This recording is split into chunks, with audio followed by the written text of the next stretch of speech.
Hey guys, what's going on? So this New Year's is the new year that you want to become the best person you've ever been, right? This is the new year that you want to be the fittest that you've ever been in your life, or try to work back to being the fittest you've ever been in your life, because you remember what it feels like. You remember what it feels like to be agile and young and to be in shape and everything of that nature. Or if you're a person that's recovering from an injury, you remember what it feels like to be as strong as you possibly can, and you just want that sensation back. So this new year is the new year that you think that you can achieve everything that you're setting out to. And I want to say this, if you're embarking on this journey right now, congratulations to you. It's a great journey to be embarking on. Fitness is probably one of the most exciting things to go through because of all the awesome changes that you get to see, not only in the mirror, but in your strength, in the inches, in the weight, whatever it might be. It's just an overall exciting feeling, and there's also so many different hormones and chemical reactions going on in your body when you're indulging in fitness on a regular basis. So what I want to say to you is this: what's your approach to getting to your fittest goal this year as opposed to last year? Because I know a lot of you probably are repeat people who said, look, I'm gonna get it 2015, and 2015 didn't really work out for you, but that's okay, because you know what, shit happens. People get derailed from their trek, if you will, and we gotta just move on. You can't be holding on to the past. You can't be like, I didn't achieve it last year, so I don't think I'm gonna do it this year.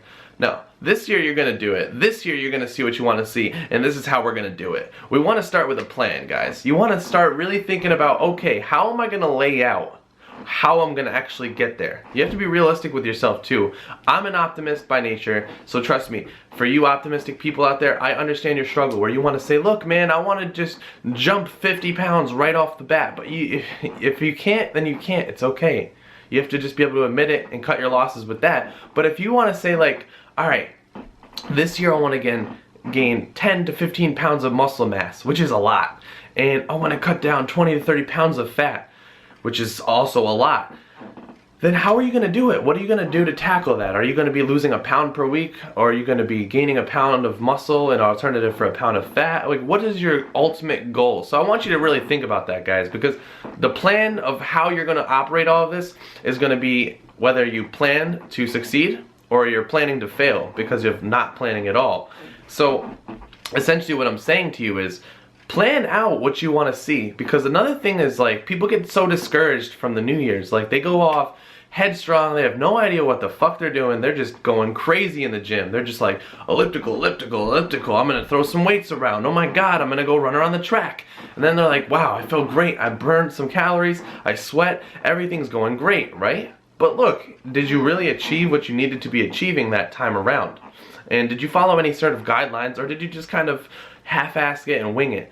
I mean, for those of you who are walking in and the only thing you're doing is the elliptical and stuff like that, I hate to break it to you, but you're not going to see what you want to see. And then you're going to get disappointed because you're not seeing it in the mirror, and you're just like, well, you know what, fuck this, the gym isn't for me. And I hate when people do that, and I've probably told you about this before. I hate it when people do that. They walk in, they have all these high expectations of what they're going to look like in X amount of weeks, and they just get in there and they're like, oh man, this is such hard work. I don't get why people like this, and I don't think that I can get there, so this isn't for me. That saying is bullshit. Everybody has the capability of getting fit, so long as you follow a program that's catered towards your body and how your body's supposed to work, right? Whether you have a friend that's going to help you with it all, you're online looking at everything you possibly can all the time, or if you have a personal trainer, whatever the case might be, you have to have some kind of guidelines as to how I'm going to get all this weight off and how I'm going to put all this muscle on. Because you're not just going to get there by striding on an elliptical. You're not going to get there by going on the ab crunch machine and just banging out reps when your abs aren't even engaged and your neck's just bugging out. You got to think about it, guys. So what I'm telling you is this. This New Year's, find ways to plan it out to make it so that this is the best New Year's you could possibly have. I've mentioned this before, and I'm mentioning it again because I honestly care about all of you people that are going to be coming into the gym for the New Year's, and I want you to stay in there, feel welcomed, feel invited, and feel like you actually are doing something this year. I don't want to see a bunch of people coming in, waving in, taking over all the space to just leave and get disappointed a couple of weeks later and say, you know what, this wasn't for me. Because that's not the right way that we got to go about it. And I know a lot of corporation gyms, they can care less. You're just a number to them. So they're going to get their $5, $10, $20 every month for your membership, even though you're not going anymore, because you want to think that in the back of your head, you're going to go to the gym maybe once or twice a month. So I mean, it kind of outweighs a day pass or so, right? No, you gotta cut that out. You gotta start working towards yourself. You gotta make a big structured plan, or even a little plan, just something to kind of guide you and throw you along the way so you understand where you're going. So this way, 2016 can be your fucking year. Take it easy.